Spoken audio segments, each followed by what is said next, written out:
Hi, I'm Greg. I'm the lead singer for Lipstick. I'm Steve. I'm the bassist for Lipstick. And welcome to the Lipstick panel. Today on the Lipstick panel, we are talking about the longest studio album in the Kiss catalog.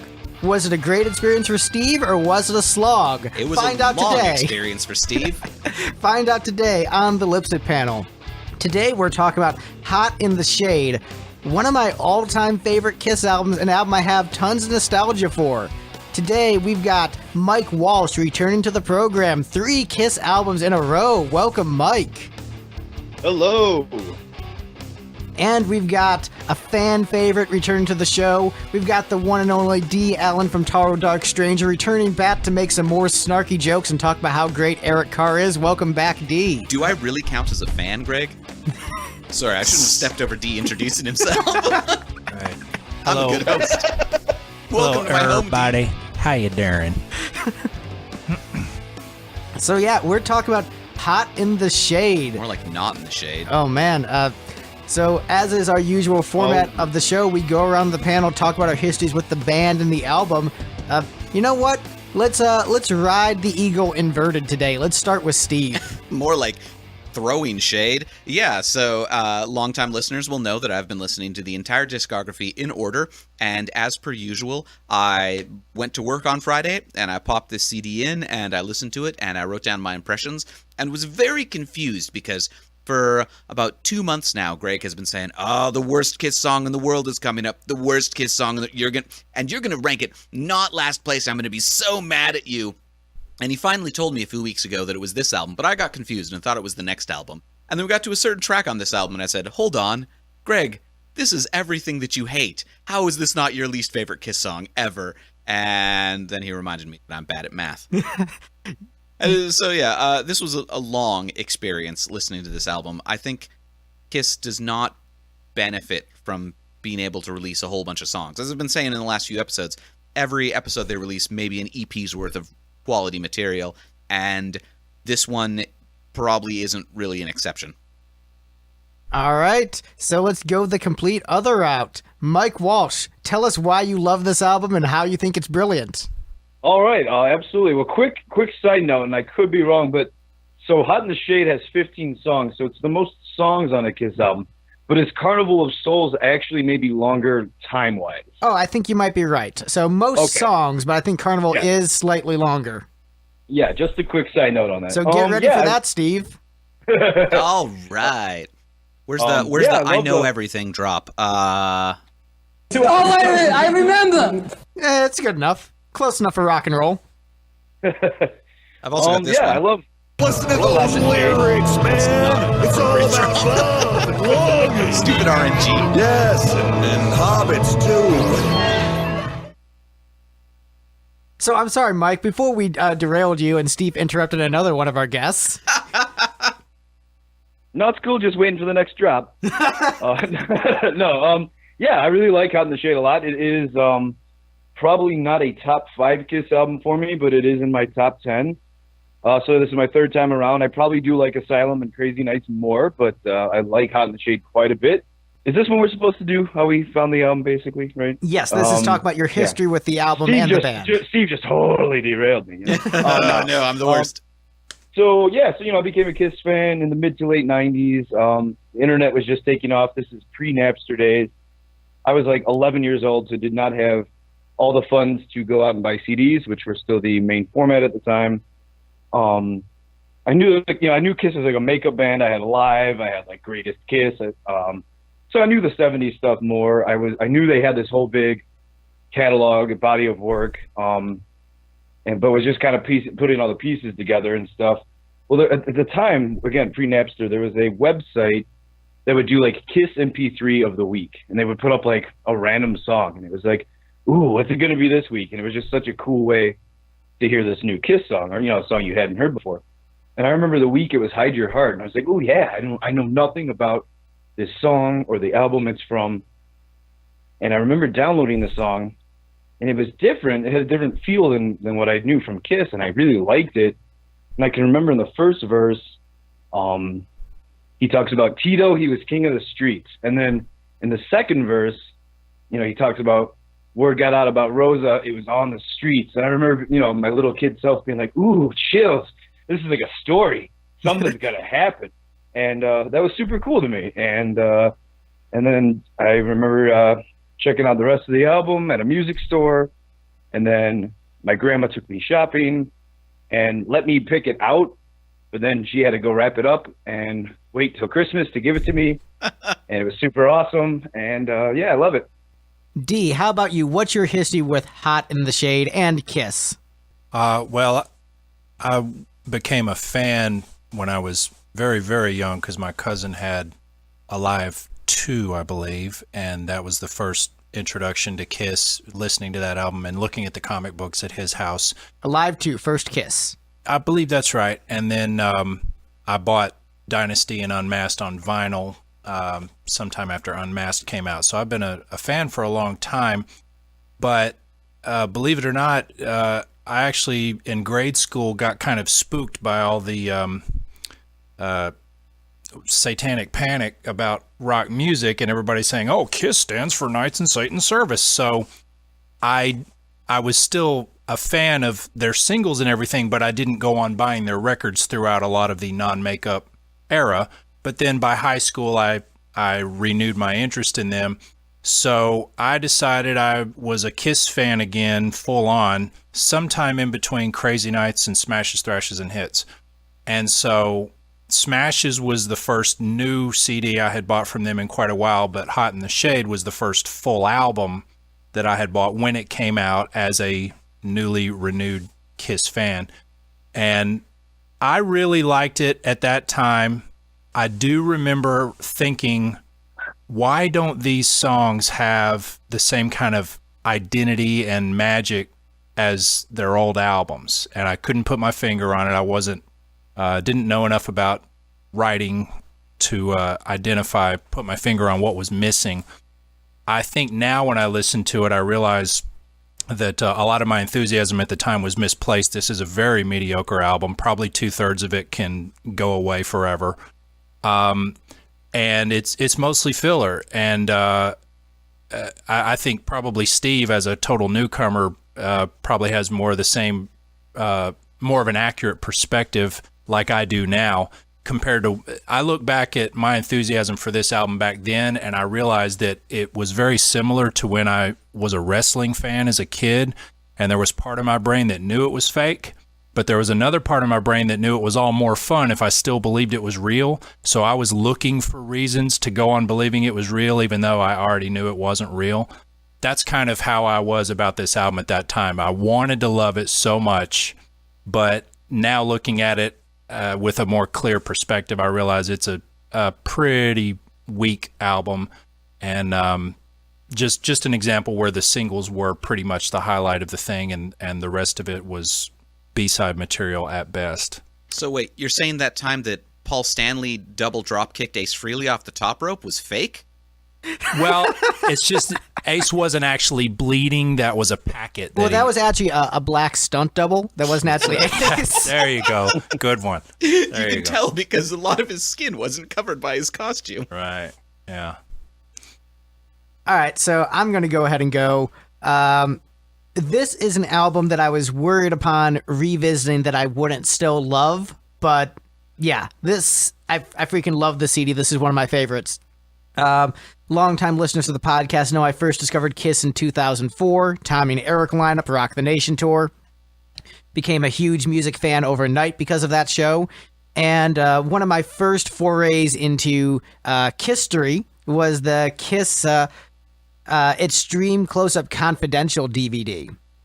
And so they had the Revenge lineup doing a documentary basically talking about the history of the band, and there were a lot of videos from Hot in the Shade on that compilation. And so I watched the videos for Rise to It, Hide Your Heart, and Forever over and over and over again, and that really felt like my KISS lineup.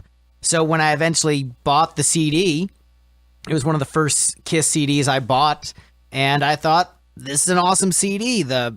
I'm really into the poppier side of KISS, where they're really focusing on vocal hooks as opposed to riffs. Like, I like the KISS riffs, but I really love when they've got those big, gigantic sing-along choruses, and this completely works for me. I love that late 80s, early 90s visual style and sound of hair bands, so stuff like Firehouse, I'm super into.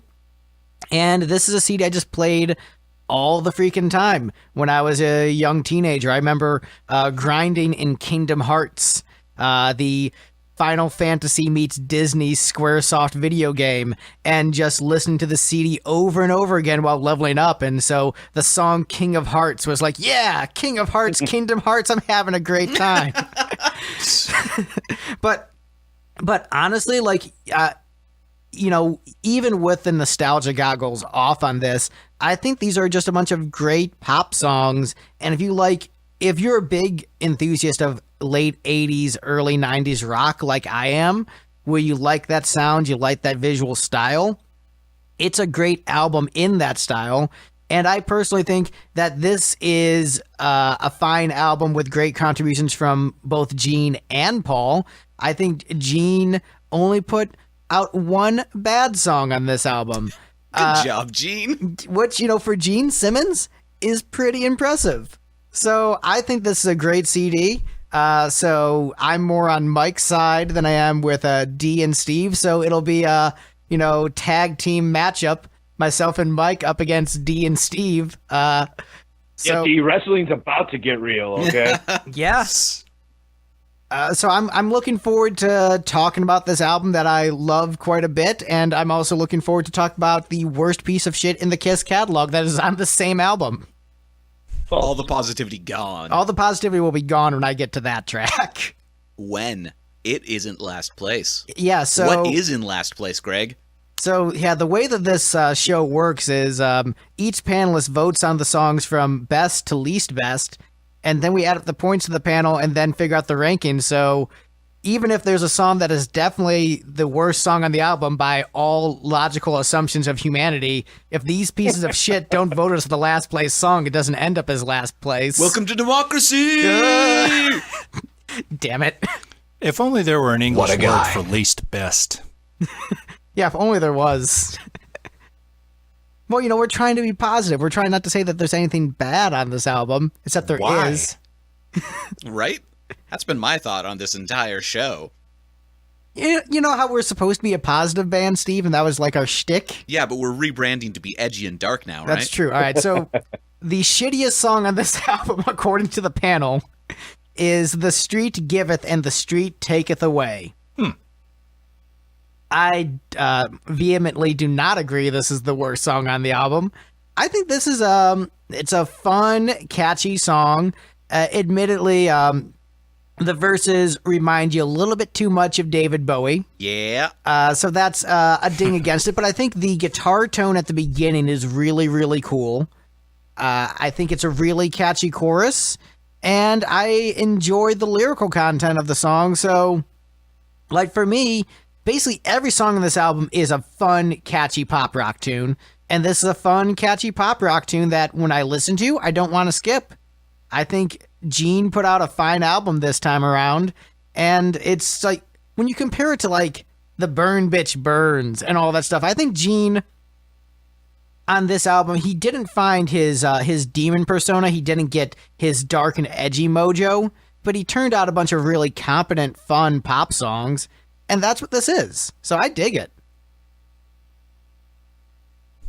I think the trick with this one, why it ended up at the bottom, is not because anybody hated it so much as nobody loved it. Is like, there's a lot of controversial songs on this album if you're looking at the rankings, and largely that comes down to there would be a song that, you know, one person thought was okay, two people didn't like, and one person thought was great, so it's right in the middle. Yeah, so whereas this is the only one that everybody seemed to think it was okay. You ranked it the highest, Steve. You gave it 7 points. Yeah, because Suffragette City is a badass song. Also, the interesting thing with it is, like, nowadays, if they released this song, 100% they would have had to give David Bowie a writing credit, and that would be weird, because, yeah, he didn't write any of this song, other than they probably had heard the, hey, man, and decided that was cool.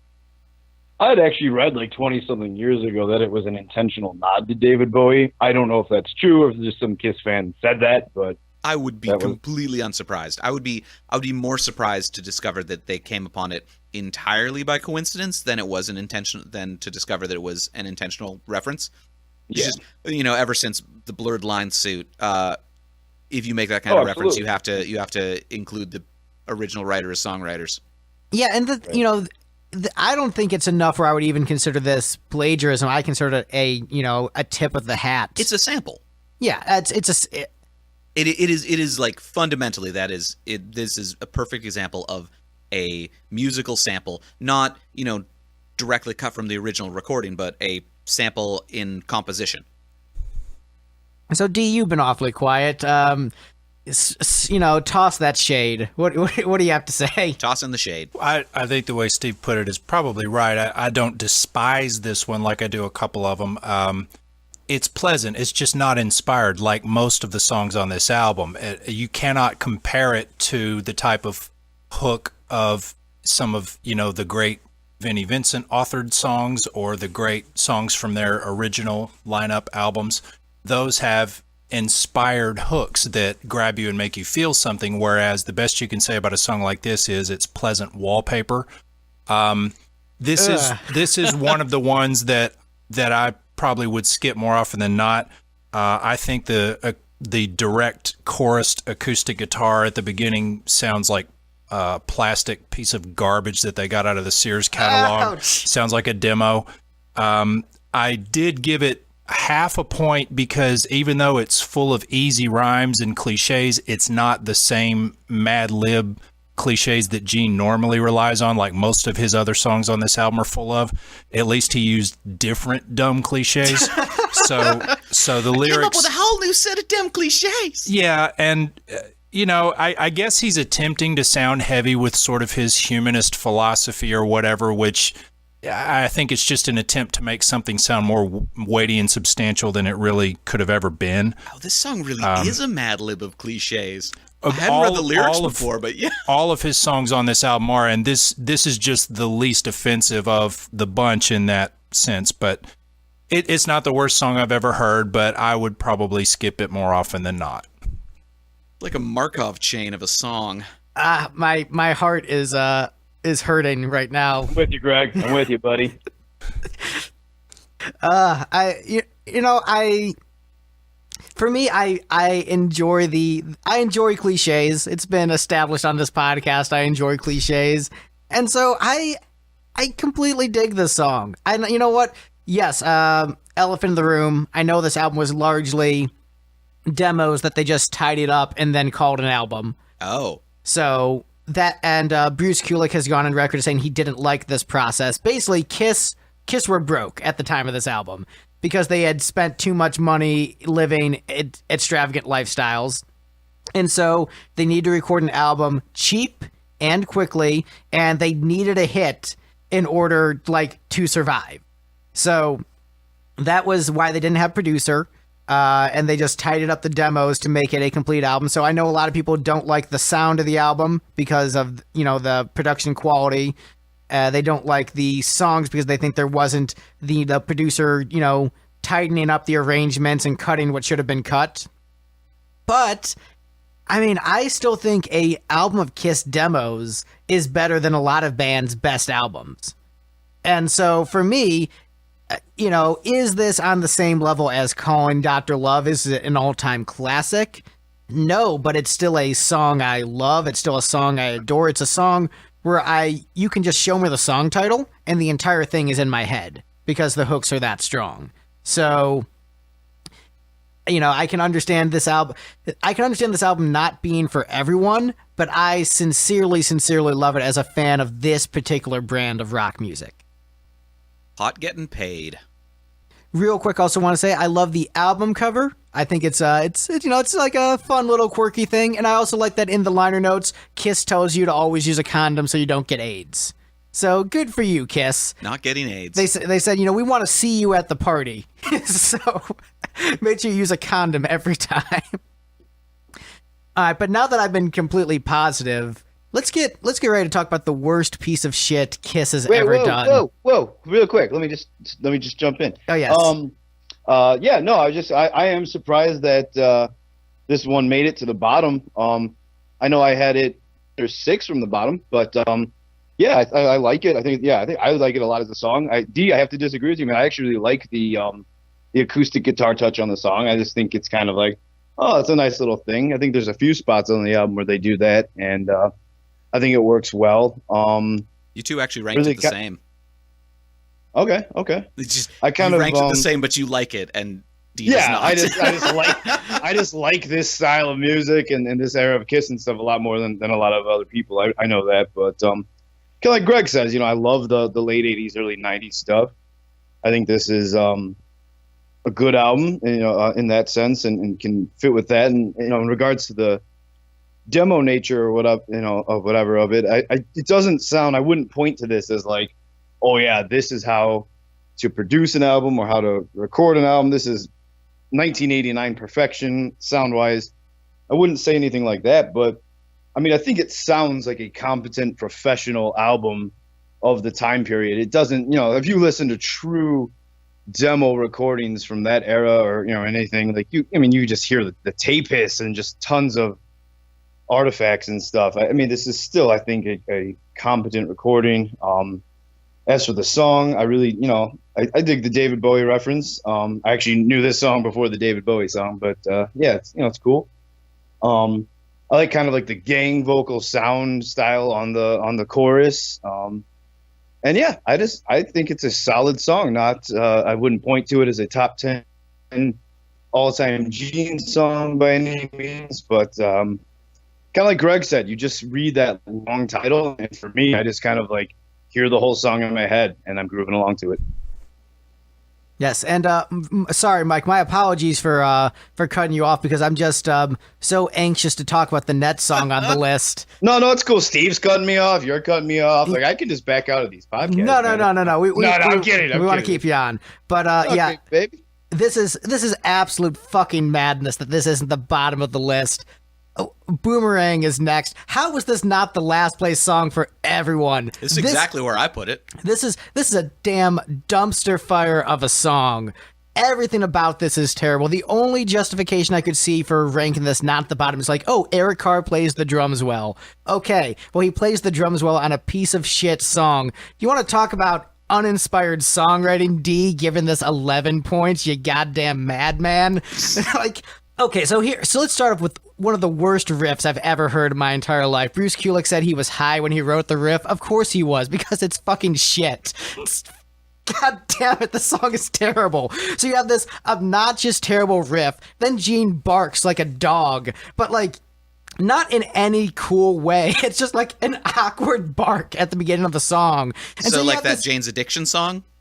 You know what? Yeah, sure. All right, so you've got Gene, he barks, and then the vocal comes in. You've got this heavy, thrashy song. And what does he do? A nice, clean vocal that is not melodic at all. The melody on this song is shit. And so this would be the kind of song where it would make sense to be loud and growly, but he's given a clean, wimpy vocal on this thrash song, and then an annoying as hell chorus. This is a goddamn train wreck of a song. Every Gojira song is better than this. Gish is better than this. This is a fucking travesty of music. When I refer to it as a song, I'm doing air quotes around the word song. What the fuck? I mean, I agree with you that every Gojira song and every song on Gish are better than this, but in a very different way.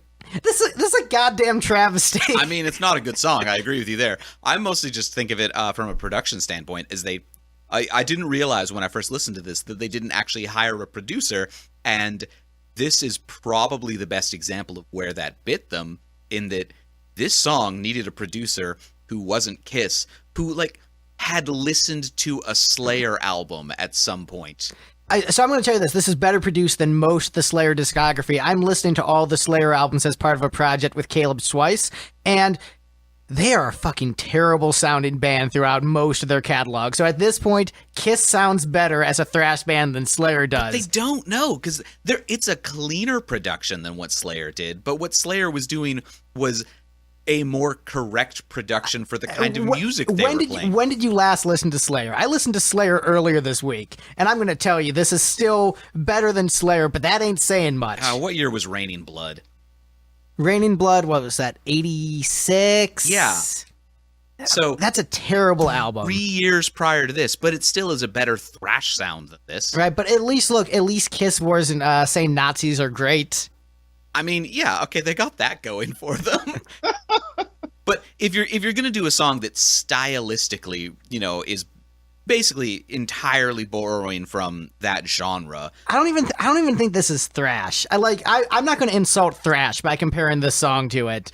This, you know what? Never mind. Slayer is better than this. This is a piece of fucking garbage.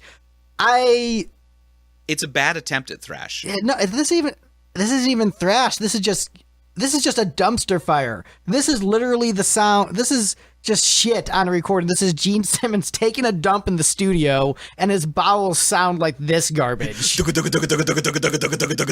Right. It's just gross. D, why did you not rank this at the bottom? Why did you rank this high? Like, you ranked it high. It's one of the only.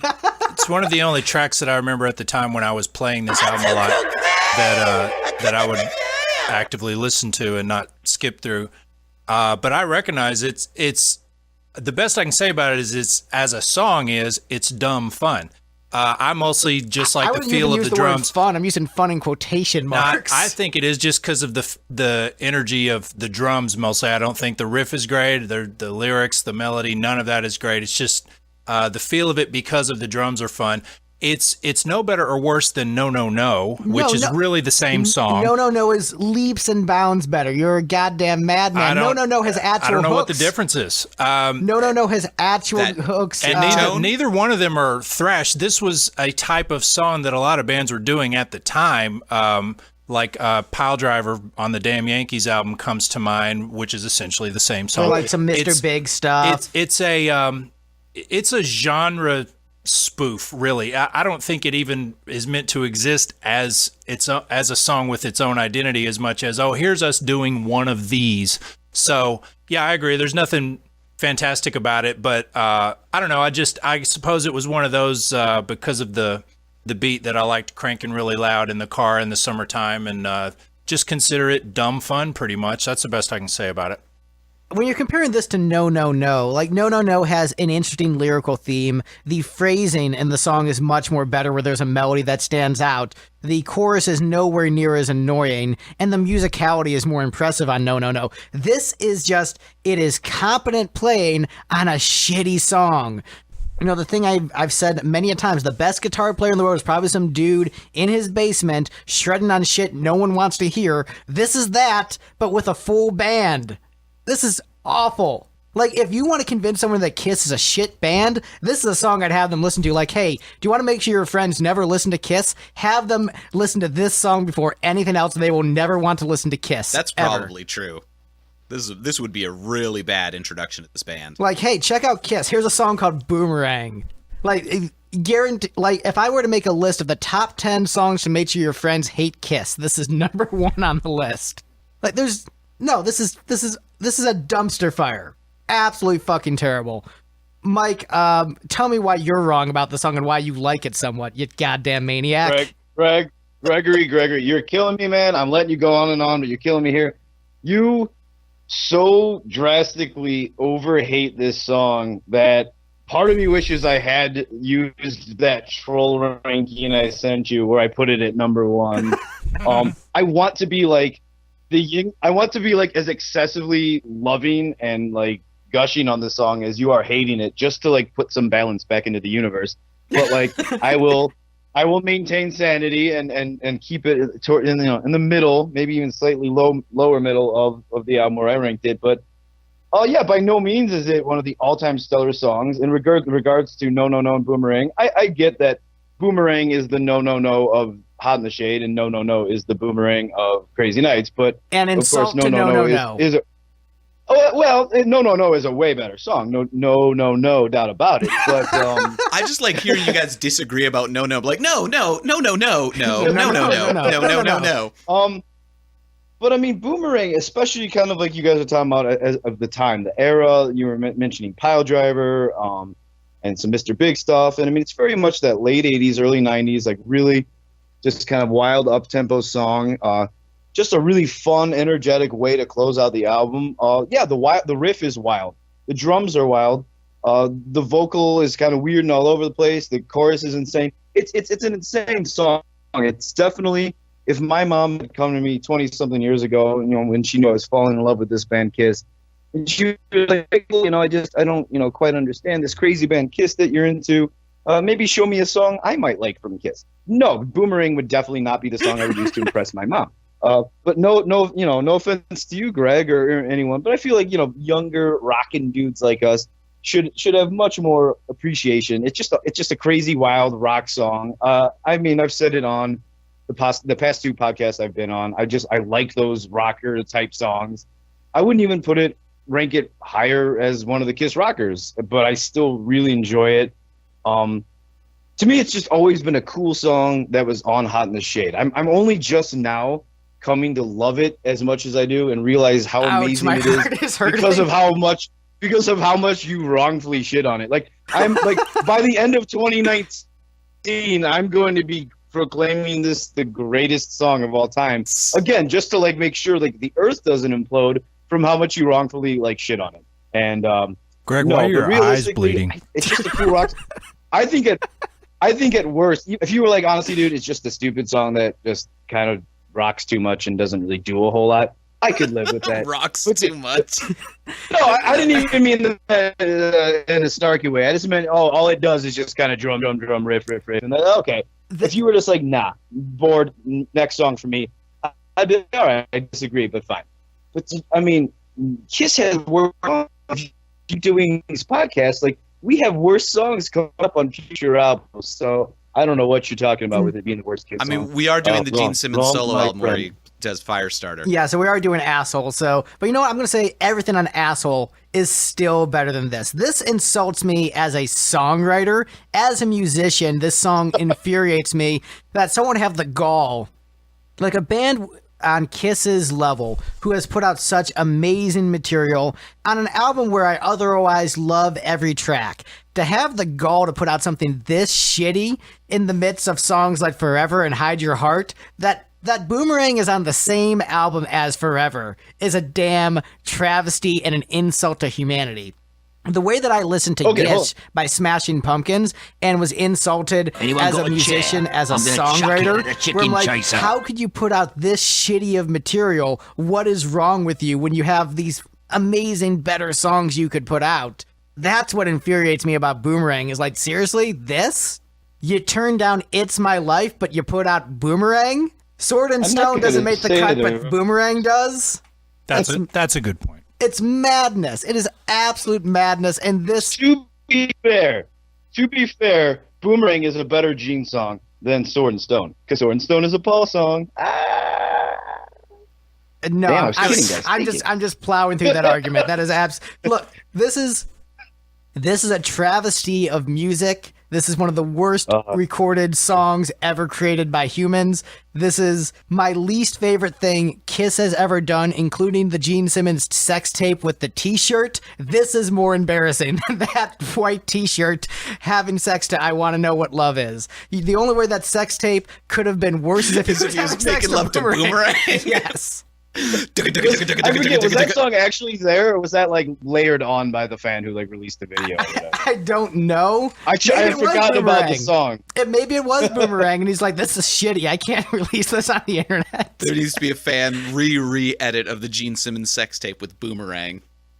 I'm sorry. I love Kiss, Mike. You know I love Kiss. You know I'm a huge Kiss fan. No, I'm not even mad at you. I'm honestly my biggest thing for real, genuinely. If we're just instead of just like us like going at each other jokingly, excessively.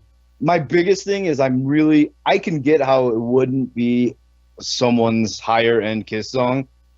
I can even if you were like, you know what, it's kind of probably my least favorite Kiss song. I just don't connect with it. I would disagree. I would totally disagree, but I'd be like, all right, I don't get, and I know you've heard thousands of songs in your lifetime. I mean, I have heard some legitimately terrible songs. I just don't get how this is like your most hated song of all time. No, it's not my most favorite song of all time, but it's my most hated Kiss song of all time, easily. Okay. So, no, this isn't my least favorite song ever. And Okay. there are times where I get like an ironic appreciation of it sometimes where I'm like, this is really terrible. But I still don't like really enjoy the experience like I do with Bang Bang You, where I'm like, this is terrible, but I'm having a great time. What percentage of your music do you listen to ironically again? Wasn't it something like 75 or 90? Probably like 90% of my music I listen to with like a slight ironic tinge, and then there's Thin Lizzy and the Beatles. And then this is the one song that you like can't even listen to ironically. I can't even listen to this ironically. This is so bad I can't even enjoy it on an ironic level. You know what? If it was an isolated drum track from Eric Carr, I'd probably dig it. But the fact that I've got Car Jam 89. Yeah.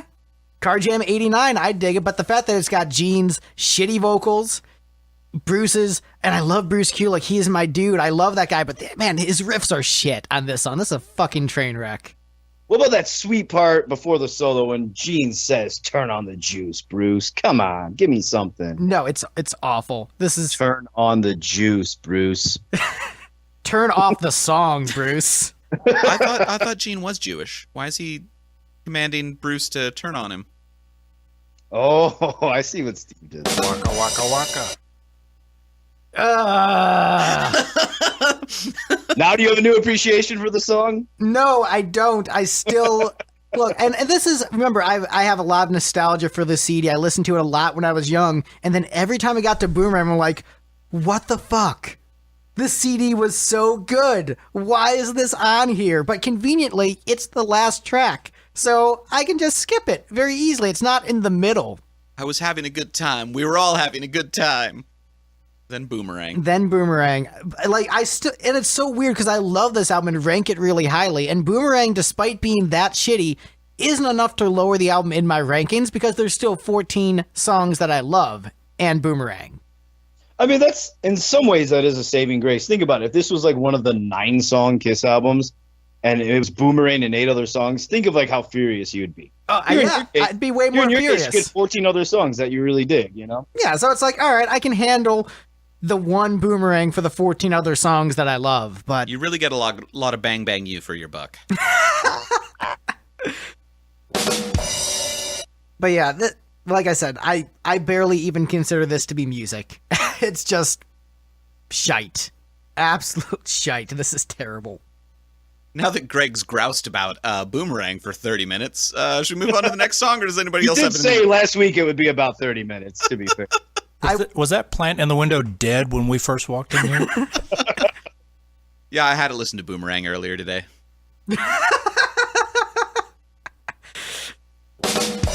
All right, so My RNG really likes that particular drop. so we're ready to move on from Boomerang? I'm not sure you are. I think I am. All right. So next up is a fantastic, great song from a classic, awesome album. We've got Love's a Slap in the Face, next on the list. All right, this is a fine, fantastic tune. Shifting gears, this is Positive Greg, back in the action. Gene Simmons, my dude, putting out a great, catchy pop rock song. Love the hooks, love the groove of this song. You know, I kind of consider this, you know, Mike was talking about how he thinks certain Kiss songs pair well. This is sort of like the Gene Hide Your Heart, where he's got the na-na-nas in the chorus. Yeah. And, look, I like pop music. Pop music is fun. Kiss, you know, they're big fans of 60s pop, where a lot of the choruses would be na-na-nas and hey-hey-heys and stuff like that.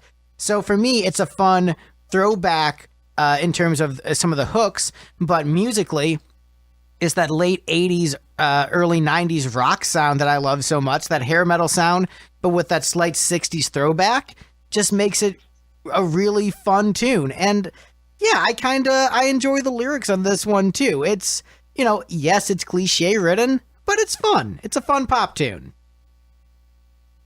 I know everyone's like, okay, we're still recovering from Boomerang. I dig it. I mean, I put it second from the last. But again, this is a top 10 Kiss album for me, so I'm very favorable to the album overall. I ranked it lower just because I just think there's a lot better songs on the album. But yeah, I like the na-nas in the song. It's just kind of a pleasant Gene song for me. it doesn't have like little parts that excite me as much as some of the other Gene songs that I ranked higher.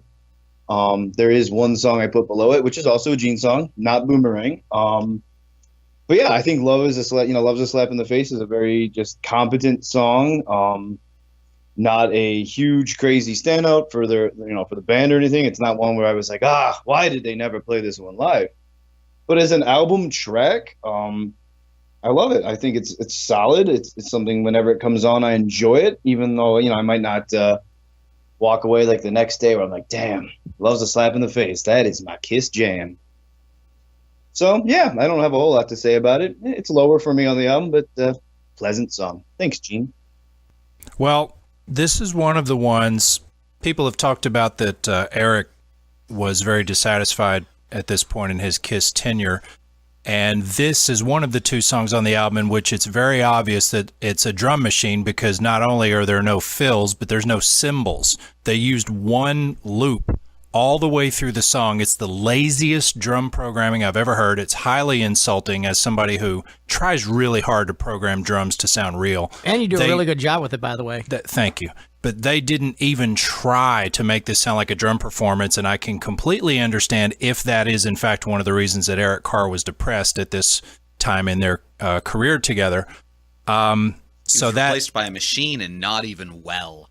And it's hard to tell on the other songs because most of the other songs do sound more like a actual performance, but even the samples are lazy because all the hits have the same velocity. Yeah. There's no round robin. Sorry to get technical here, but every hit sounds exactly the same on most of these songs, which to me is one of the main drawbacks of late 80s production in this genre. But in this one, they didn't even put in any fills. I mean, let Eric come in and sing some fills and program them in. Come on, this is a major label release. This is one of the ones that sounds the most like an unfinished demo, mostly because of the drums. But yeah, as Greg mentioned, it's so cliche in the lyrics, and the rhymes are so lazy that there's no meaning whatsoever to the lyrics. What else did I hate about it? Oh, well, Gene has. There's a video of them maybe it's on the Unplugged, or maybe it was during the convention. But Gene has made fun of the fact that Paul used the same bass line in Sure Know Something and Tonight You Belong to Me. And then here he steals not only that bass line in the chorus, but the first lyric of Sure Know Something. So make up your mind, Gene. But I never made that connection before. That's cool. Yeah, he sure did. Realized that. Yeah. But anyway, so and I would say this is it's pleasant enough as background music. I mean, it's relatively fun to sing along to. Gene sings pretty well on it. Actually, I think the vocals on this album are pretty consistently strong all the way through. But it just doesn't strike me as anything inspired. If you want to compare it to something like Unholy, that has an identity and it has a reason to exist, and it's exciting, or Not for the Innocent, or something that's unique and had a reason to be put on paper. This does not have a reason to have ever been recorded or remembered, and should have been forgotten. So that's what I think about it. See, I think this is a fantastic tune. We were talking about how it's a song you'd never want to hear live. I think this would be a super fun song to hear live. I think. Oh, I would take it. Don't get me wrong. Gene leading the crowds in Na Na Nas. Here, especially like the Demon with that persona. I think that'd be just a super fun experience. And yeah, as someone who listens to a lot of demos, maybe that's why this album doesn't bother me as much, because as a huge Kiss fan, part of the fun is that, us fans, sharing and trading demos with each other in hearing all these unreleased songs. So this is what an album of demos sounds like, essentially. Wow, that is such a, cheap cash-in kind of idea. What if we sold a bunch of demos for real money? What if we sold a bunch of demos for $2,000 and didn't master them at all? And you get to meet me for 5 whole minutes. Yeah. But that's a fair complaint. It's been a while since we've complained about the vault. Pirate the vault, kids. Yeah, but as it stands, my critiques of Gene that I had on Boomerang are not present on this track. Okay, maybe the drum programming was a little bit lazy, whatever. at the end of the day, do I enjoy listening to the track as is? Do I have a great time? Do I sing along to it? Does it make me happy? Does it make me smile? 100% yes, I love this song. So any other comments on Love's a Slap in the Face before we move on? No, I don't really have anything. If you weighed in, buddy, I got you. Sorry, what? I was just gonna say, have you? I didn't think you weighed in, but you might not have anything. No, I mean that's basically what my comment was going to be. Is I put this one third from the bottom. It seems pretty forgettable to me. It's only 6 tracks in, so I don't think I'd started to notice the drum machine / drum replacement stuff yet. It hadn't really kicked in until, I don't know. I've got comments on which songs I particularly noticed that. Yeah, what Dee was saying about the velocity not changing on any drum hits. There's the one song where there's a ton of ghost hits that are the exact same sample as the regular snare hits. So instead of being like do da ka, it's do ka, and it just sounds terrible. Yeah. But that's not this one. This one's just forgettable. I love the drums on this album. I think they sound great. Regdar and the Fighters is also one of your favorite bands, Greg. So I mean, no accounting for taste. That's true. I mean, that's fair. Yeah, I also like how you threw shade at yourself. Hot in the shade. All right, so next up on the list, we have the favorite pizza place of many a poor person. We have Little Caesar next on the list. So how often did these guys play Detroit back in the day? I mean, have you heard Detroit Rock City? Yeah, so I guarantee the band Kiss has eaten Little Caesars prior to writing this song. Yeah, Little Caesar was just the Detroit Rock City of the '80s, you know? Right? No, but they were like, we really need a hit. You know where our core fan base is? The Midwest. Let's do it. I don't know when Little Caesar started, though. In the 50s. They started in the 50s? Okay, then yeah, there's no excuse for... Maybe the song is 100% about pizza. Yeah, anyway, it's the Pizza, Any Way You pizza. Slice It of Hot in the Shade. Right. Was that one also about pizza? That was your creation. Yet another joke that was about the joke death. you did, Steve. Perplexing some, and just Yeah, plain I was scaring trying to most. call back to you, Steve. I don't remember the jokes I make between episodes.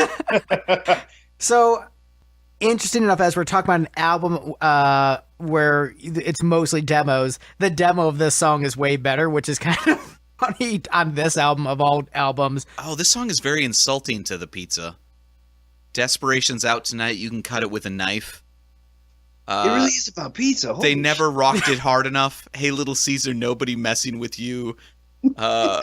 Nobody said it was pretty. You haven't got a penny or a prayer. Ain't nobody gives a damn out there. All right.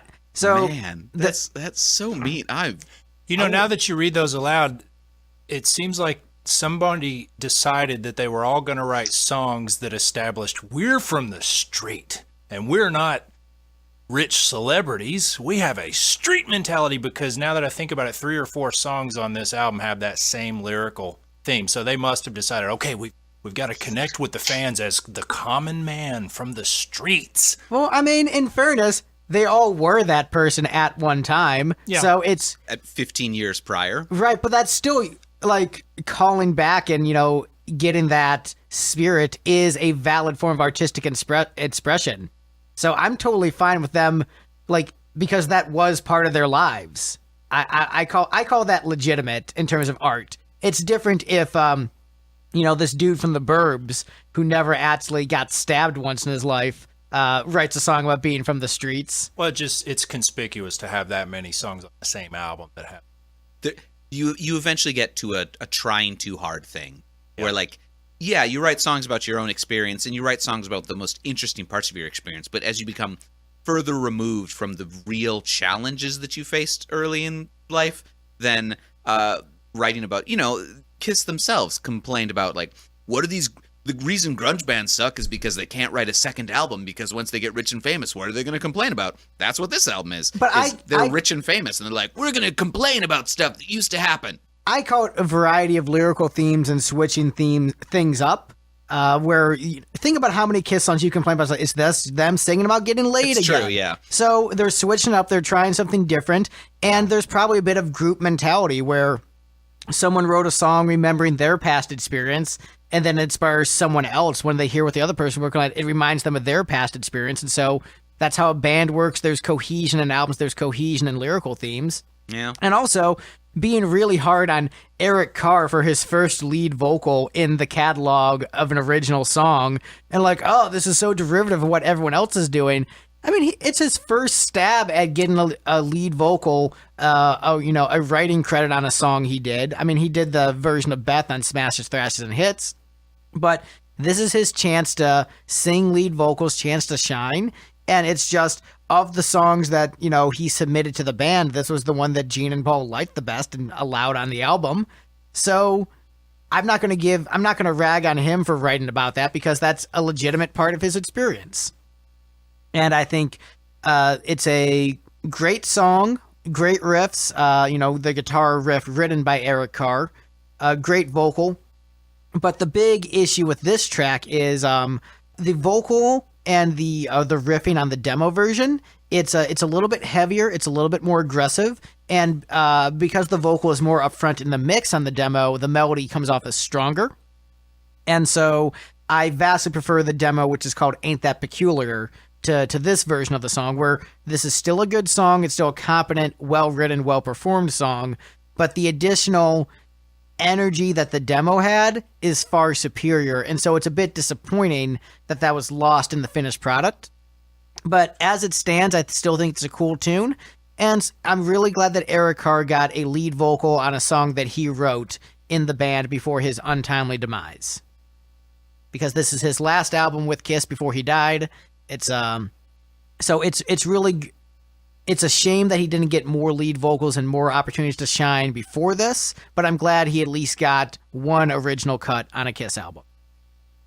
Yeah, I mean, I have to solidly agree with most of that. Like, it's awesome that he finally got to make an appearance on a Kiss album.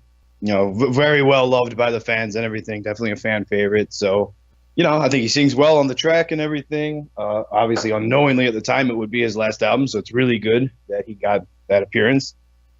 Yeah, I mean, I know I had it in my bottom 5. No dislike for the song. I just don't think it shines as much as most of the others. But yeah, it's a song you listen to, and obviously just the Eric factor for a big fan like me kind of makes it a more special song.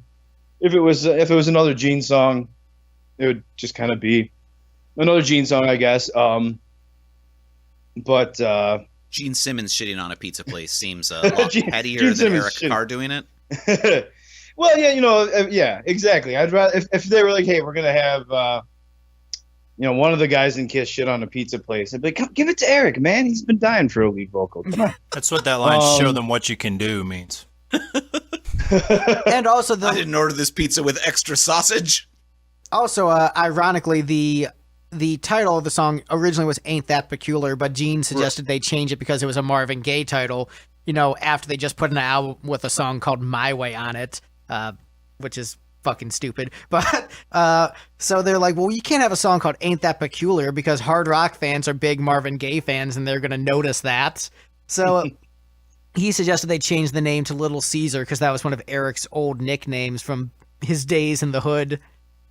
But Isn't that blues standard? Look at Little Caesar. Yeah. That may have just been a way for Gene to get a co-write. Gene to get a co-write, and maybe he was just really hungry and wanted some pizza. I mean, because this was still Fat Gene, so... Well, I would have to say the point is valid that if this had been a Gene or a Paul song, it probably wouldn't get a second listen. So there is some sentimental value of it being Eric's, really only spotlight song in their catalog. But again, with this album, I really am mostly just judging which ones do I let play when they come on and which ones do I skip. And this one I usually listen to, so I like it pretty well. I do think the opening chords are very dull and pedestrian, and they maybe could have figured out a more interesting way to open the song or get right to that riff. It's a little bit more, the demo, just the staccato nature of it, I think really helps the song. I need to go back and listen to that. But yeah, this could have used just a little more energy maybe in the beginning would have been cool. But I do think the gritty version of Eric's vocals to me are more interesting than him trying to sing soft ballads like he did on Beth. So I like the vocal. But yeah, there probably is just, I guess, some sentimental attachment to the song for it being his song. Not a terrible song and not one of their best either, but it's a good song.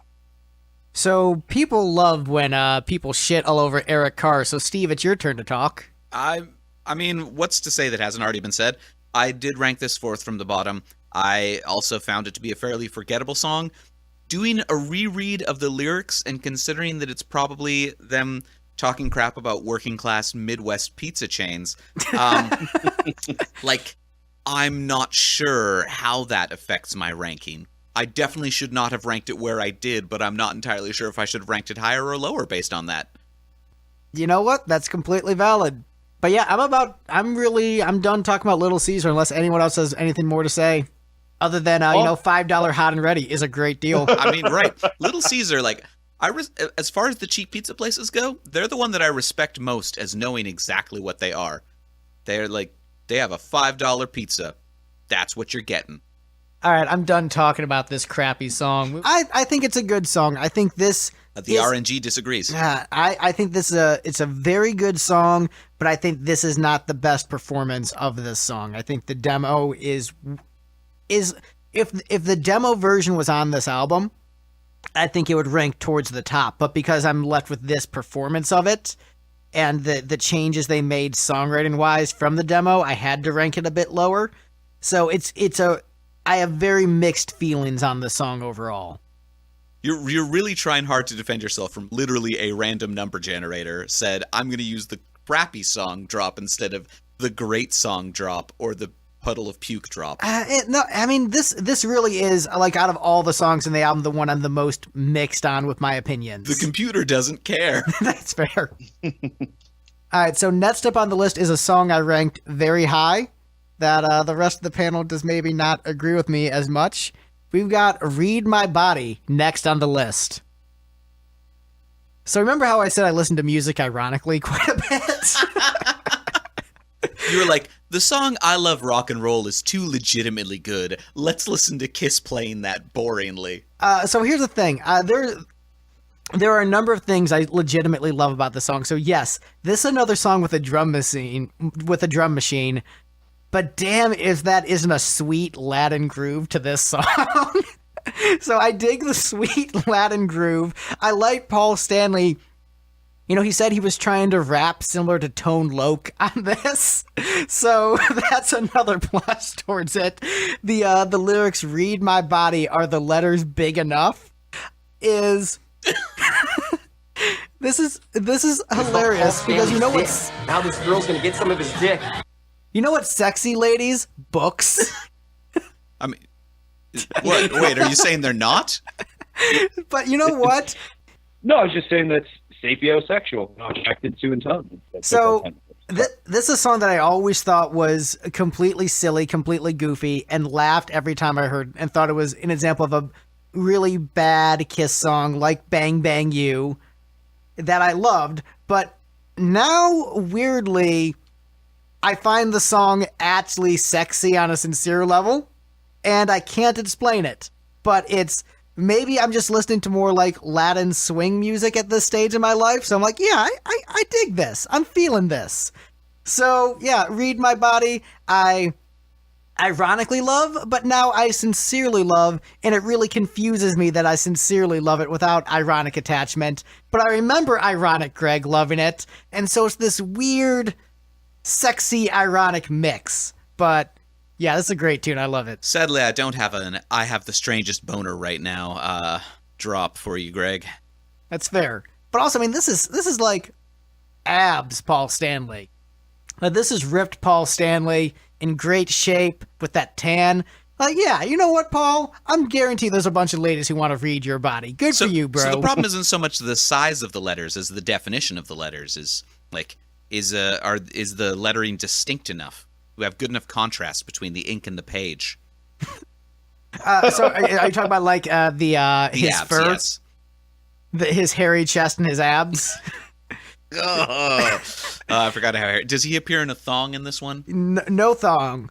He does show off his guns though. His muscular arms. Oh yeah, look at that. Yeah. And their Hawaiian shirts. Well, yeah, because it's hot in the shade. They're all wearing sunglasses, too, as if they're not in the shade. But yeah, out of all the songs with drum machine, this is the one I'm least offended by, because like, man, that's a really fucking good drum machine. So, D, you ranked this at the bottom. Yeah, I understand that sometimes they do dumb lyrics on purpose, but these are so dumb they make me angry.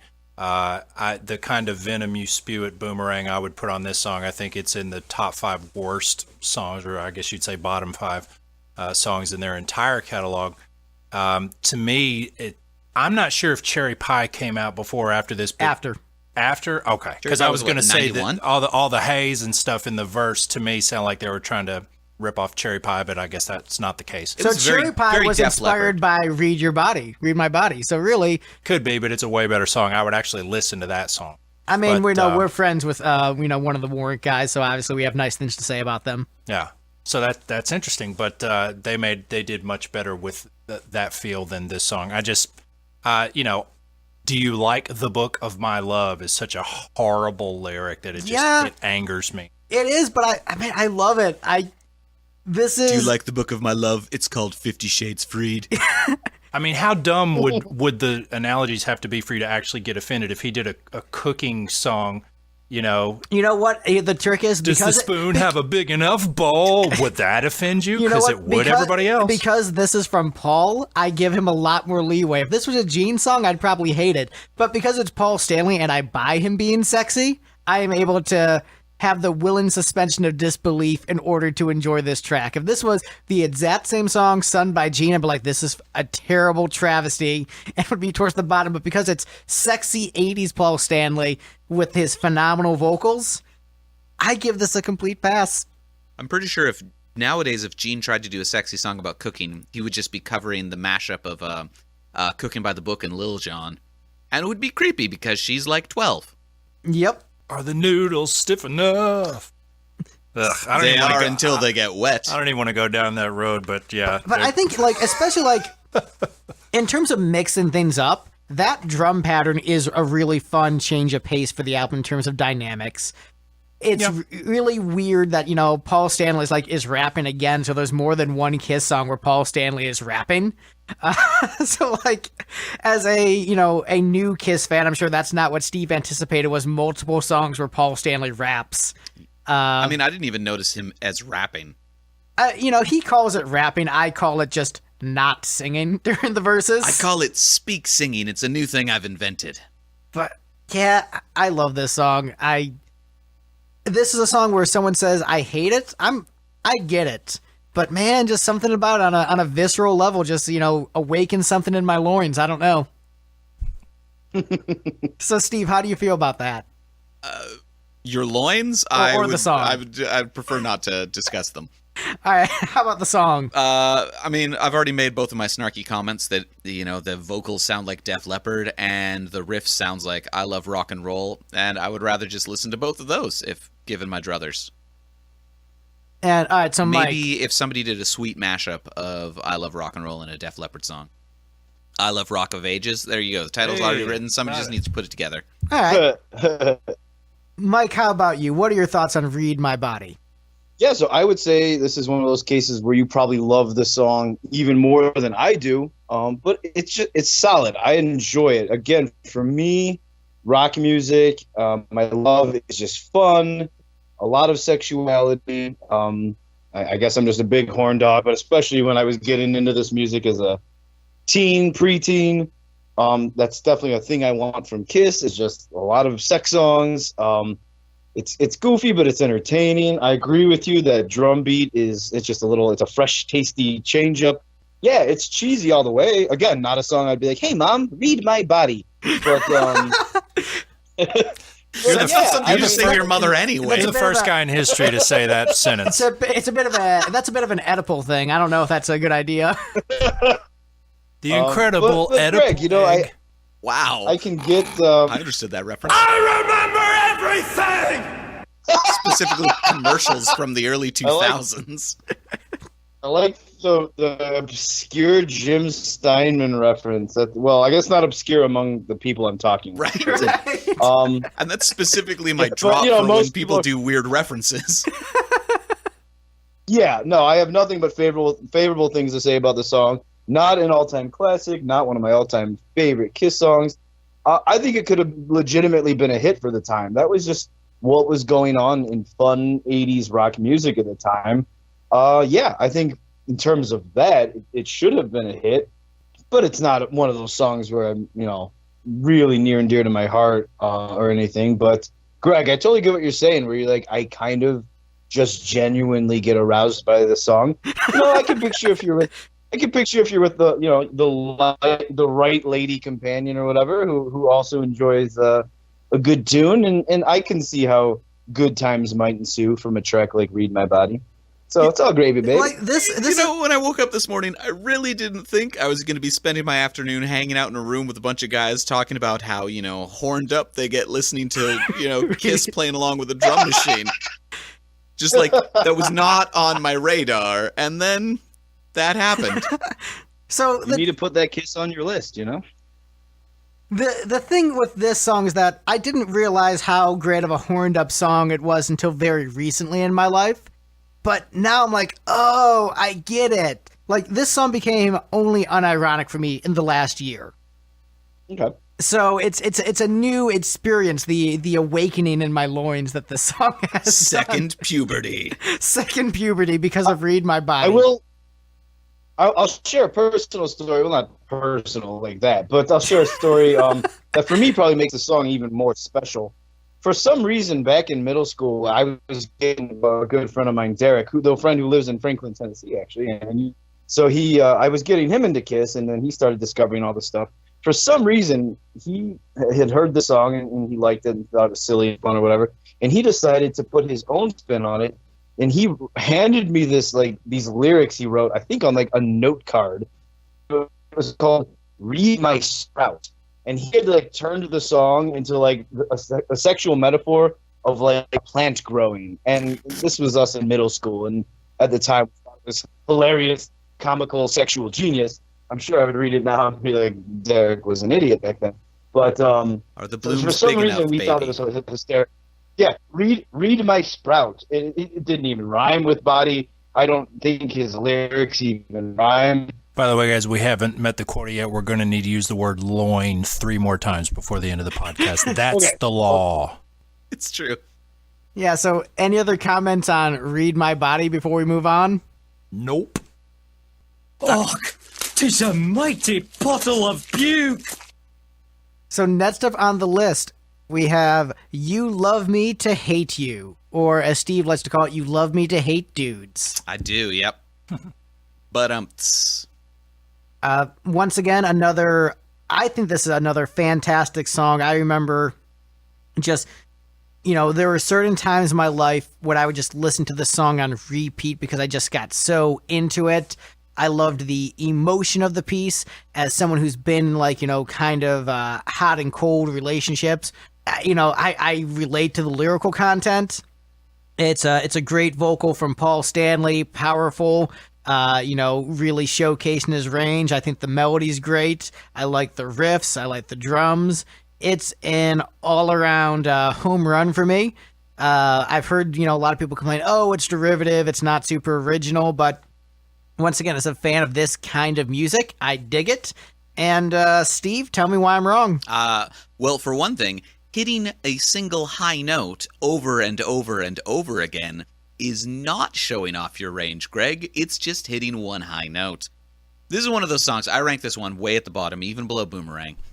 This is one of those songs that on a different album where they'd actually applied proper production to it, I would have ranked it pretty close to the bottom because the only really appealing part of it was the chord progression on the pre-chorus was kind of engaging, but then the vocal melody they put on top of that was boring.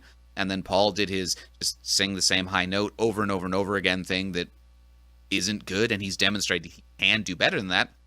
And then they put it on this album where they're like, let's use some awesome drum replacement or a drum machine and, have the snare rolls all go jagga, jagga, jagga, jagga instead of, dynamics like a real drummer like they had in the band would have done. See, but I think the you're talking about the one high note. I think it actually really works for the song. I think it actually complements the chords and it's all working together in cohesion. Where you go back a couple of albums and yes, Paul isn't singing that great of melodies. He's just singing high for the sake of singing high. I think this actually is like complementing the material and making it catchy. So I disagree with you on that, but I understand how you came to that conclusion. And unlike a lot of your musical opinions, that one I respect. Like, yeah, okay, I disagree, but at least I respect it. It's a respectful disagreement. You've got to be kidding me. We don't have anybody calling you Hot Take Troyan, so I don't have an excuse to use my hot take button. I mean, this is definitely a hot take episode with me saying True, this only. right? Like, this is another album. There are a few Kiss albums that are considered to be pretty shitty by the fans. Unmasked is considered to be one of those albums. The Elder is considered one of them. Crazy Nights and this one are generally considered towards the bottom of the pack. And this is one where I agree with the fans. They're right. I dig this tune. I think it's great. I think this is the kind of song where it definitely helps if you've been in a few if you've dated some women that are a little bit angry. This song resonates with you more. So I get it. I completely get it, and I dig this song. Well, I had it fairly high on the list because, as I said, I mostly in trying to order these, since there were so many that I would just almost never listen to. This was one of the ones that I tended to listen to a little more than some of the others. Looking at my rankings, I would probably swap places between this one and King of Hearts because having listened to them both now again, as Steve said, the melody on this one is a little dull up until it gets into the chorus, and then I do think that Paul's voice sounds real strong. These were, coming up on the last part of the era where he could hit those notes without sounding really scratchy, and I think his high notes sounded very strong on this album. So this is a good example of that. But can I really point to any one thing about the song that's extraordinary or terribly memorable compared to their best songs? No, not really. It's fine. It's okay. Let's see, what other notes did I have on this? I noticed listening to it, I find it a little distracting that he chose to harmonize with himself all through the album. I suppose he and Gene weren't getting along very much, and they did most of this album separately from each other. But when you can obviously tell that it's Paul singing all of his own harmonies, and you've got a band with two other very good singers in it, I find that a disappointing choice because, even if you record the album in two separate studios, you want at least the illusion for the fans' sake that you are a unit as a band.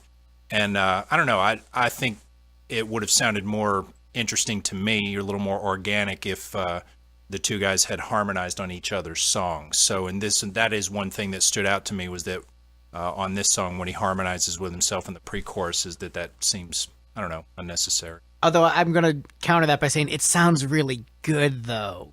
Oh, he's good at it for sure. It's just when you're in a band, I feel like you should try to make it sound like a band in a room. No, I get it, but I guess because I love the end result, it's not as big of an issue for me. Where, like, I think vocally, this is my favorite Paul Stanley album in terms of just his vocal performances across the board. I think this is my number one. I think I ultimately like Carnival of Souls better in terms of songs. But I think in terms of a Paul Stanley vocal performance, like this is my number one album in the catalog. So, Mike, how about you? What are your thoughts on this one?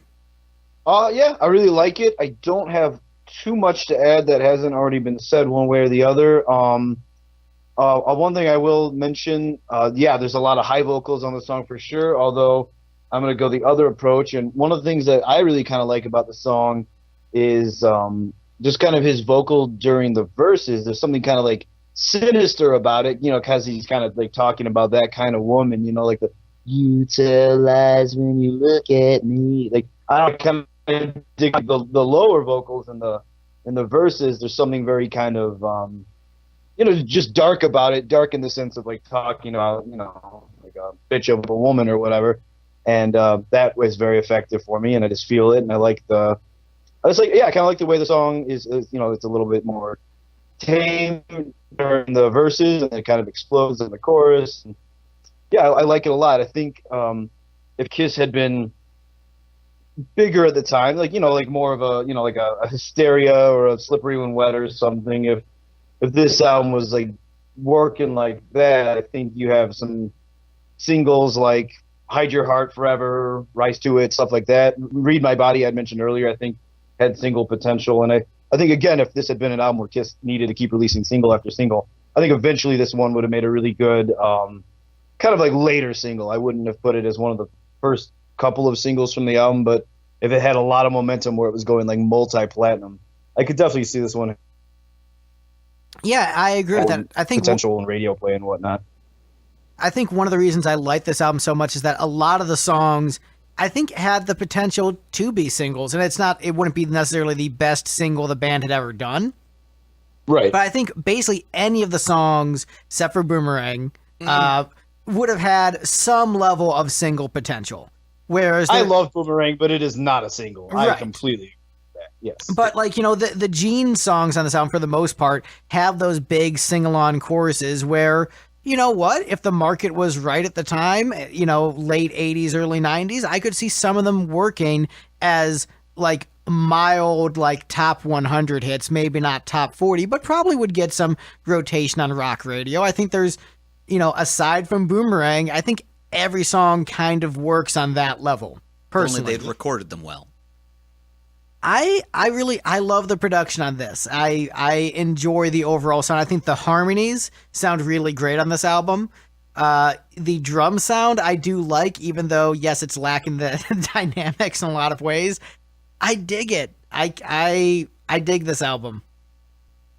So any other thoughts on You Love Me to Hate You before we move on?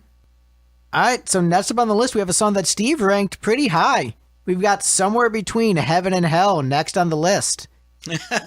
Yes, because Peter Gunn is a very good song, and that was most of it. That's a good riff.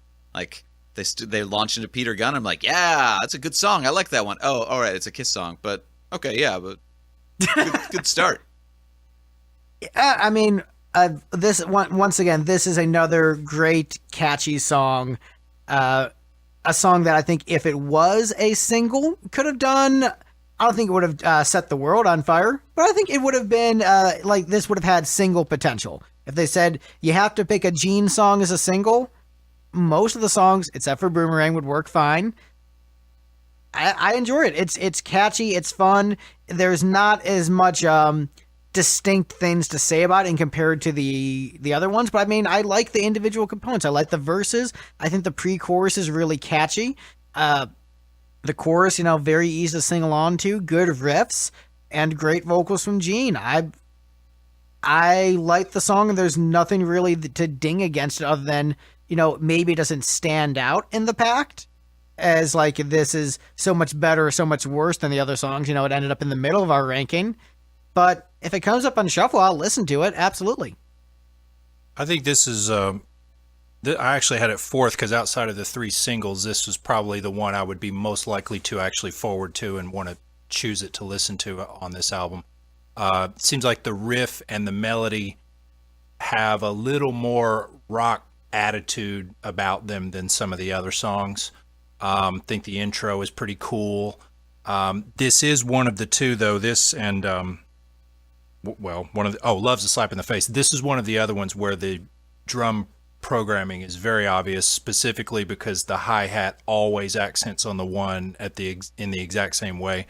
I actually remember when I was thinking about that point about the drums on some of these songs being very obviously programmed or a drum machine. I remember in the days when they had print Kiss fanzines that actually wrote a letter to one of them and brought that up, and a lot of the other readers responded to me the next month and were saying, "Oh, you're crazy, man. It's just that Eric is such a precise drummer that all of his hits sound exactly the same. That's all it is." No, wrong. And I think I am vindicated Kool-Aid. here today. Yeah, it's very obviously not only a drum machine, but a very lazy job at programming drums on a drum machine. However, it just has a catchy enough melody and a cool enough riff, and Gene's voice sounds real good, and so it's still a good song despite the very lazy attempt at putting together a drum track. And I I wish I, could tell you why on some technical level why the hook on this grabs me and so many of the others do not grab me. The way I usually say that is they don't sound inspired. This one sounds slightly inspired, not on the level of Christine 16 or Charisma inspired. And surely you guys recognize that those are much more catchy songs than most of the ones on this album. I don't know why. I don't know what the difference is. I mean, those songs are both distinctly about Gene Simmons' penis. So, right, so I think we know what his inspiration is. Yeah, maybe when he's writing about what he loves the most, it shows. But yeah, I just think this is a very catchy song, and I've always dug it. Yeah, Mike, how about you? What are your thoughts on this song?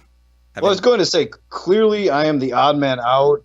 I did put this one at the bottom. I have no particular dislike for it.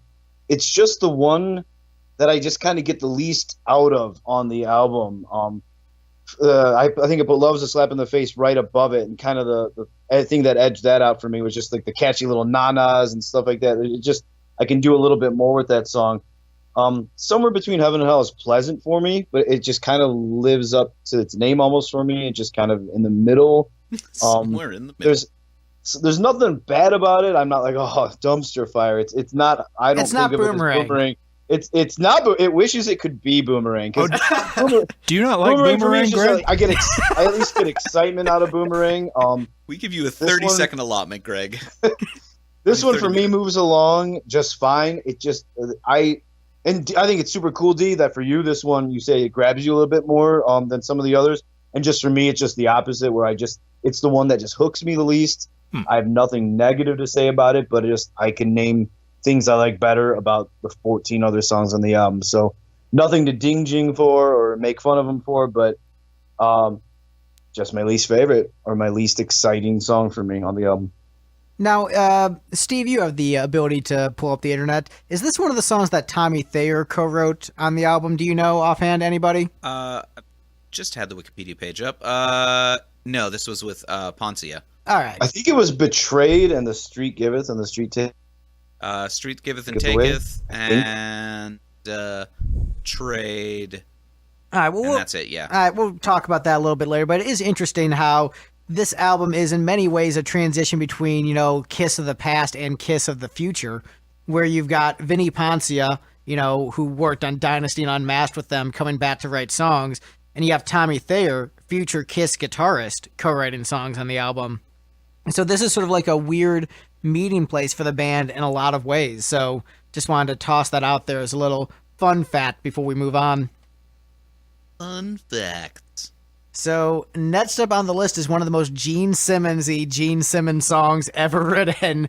We've got Cadillac Dreams next on the list.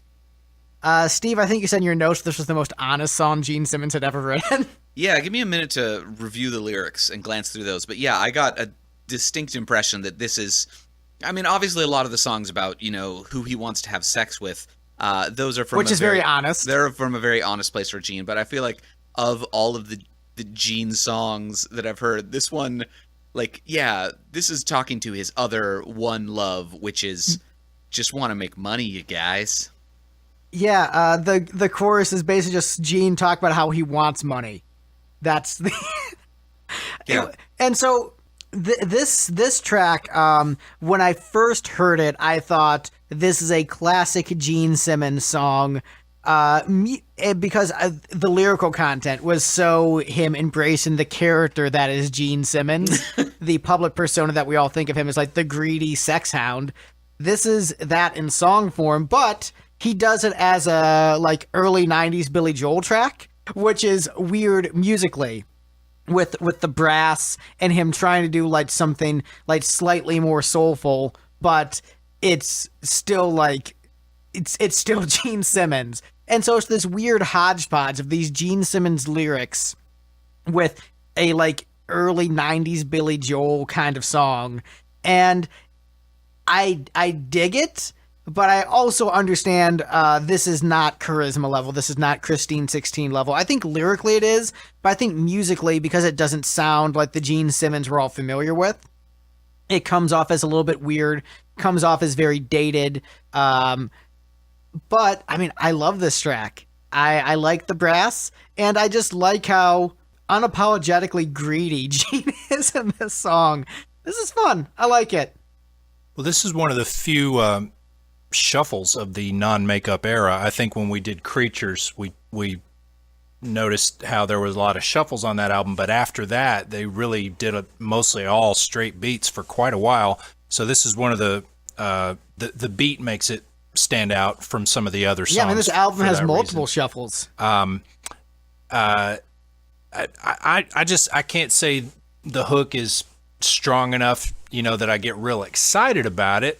But it's fine. It's not a bad song by any stretch. His singing sounds good as on most of the tracks on this album.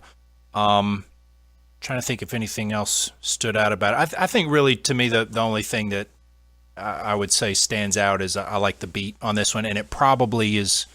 It's one of the ones that sounds like an actual drum performance by Eric and not just a loop or a drum machine. So that makes it maybe a little more exciting than some of the others. Oh, see, this is the first one where I really started to notice the drum replacement that they were using, all the samples. Yeah, well, I don't mean the sounds. I just mean the parts being played sound a little more live. But yeah, the sounds, it is very distracting to have, a quick snare fill where every single hit is exactly the same. That's so lazy. At least, throw some volume automation in. Yeah. So, I'm sorry. I don't know. Did Mike, did we get your thoughts on Cadillac Dreams? I have not weighed in on Cadillac Dreams. I like it a lot, and I think I get what you guys are saying. It's just clearly kind of money gene and greedy gene, which it is. There's no denying that. But I think maybe there's a little bit more of an earnest quality than maybe you guys are giving it credit for. He earnestly loves money. Yeah, no, that's exactly what I'm saying. This is a very honest place. I enjoy it because he's an angry young man, and he's just driving in his Chevy with his Cadillac Dreams. I like that in a song. Next to a lot of that feeling that probably most of us can relate to, not even just the four of us, but just people in general, where you're younger and you don't really know what your place in life is yet, or you have these big visions or aspirations, and I like that a lot. And especially for me, I was the first car I ever learned to drive on, and the car of my parents that they first let me drive was a 1994 Chevy Lumina, and I got a cassette version of Hot in the Shade because it only had a cassette player in the car. And I can literally remember driving around, listening to the song, driving in my Chevy with my Cadillac Dreams. Just kind of, I had a totally fine childhood and everything, but just remember being a teenager. I won't be living with my parents. I'll be driving my own car, and I didn't specifically want a Cadillac, but just that goal of something bigger and better, and that connected with me, and not just a greedy money kind of way, but just like a teenage dreams kind of way. Driving in my Chevy with my Leaf dreams. Another interesting thing is we've been talking about, this song could have been a single, or that one could have been a single. I've seen pictures of when this record released. Record was released. There's copies with a sticker on it, and I might be getting the sticker slightly wrong, but it was something like, the new Kiss album featuring the songs Forever, Hide Your Heart, and Cadillac Dreams. So it's almost interesting as if they had maybe thought this one could potentially be a single down the road or something like that, if it made it to a sticker like that. So I think that's just kind of an interesting thing. I don't know if that was the label or where that was coming from, but I think it's worth mentioning. And then another interesting little thing I've thought about this song or read about this song many years ago, like 20-some years ago, was something about Bruce and just, when it comes to Bruce, typically he's just known as such a professional, such a great player, team player, isn't really one to talk a lot of shit or anything. But I remember reading 20-some years ago, I don't remember how it got brought up, but it was just something about, did he ever critique Gene or critique the band or ever have any things? And this one stands out to me because he said something along the lines, I never liked Cadillac Dreams, and I told Gene that. And so it was interesting to me. I don't really know what particular beef he has with it, but Bruce Kulick, not a fan of Cadillac Dreams. And, to Bruce's credit, he's not a fan of this album in general. I think he considers this the worst album he did with Kiss. So, yeah, I get it. He had a Cadillac beat. All right, so good news, guys. Good news, we're halfway through the songs on this album. Only an hour and 3/4. All right, so yeah, definitely going to be a multi-parter.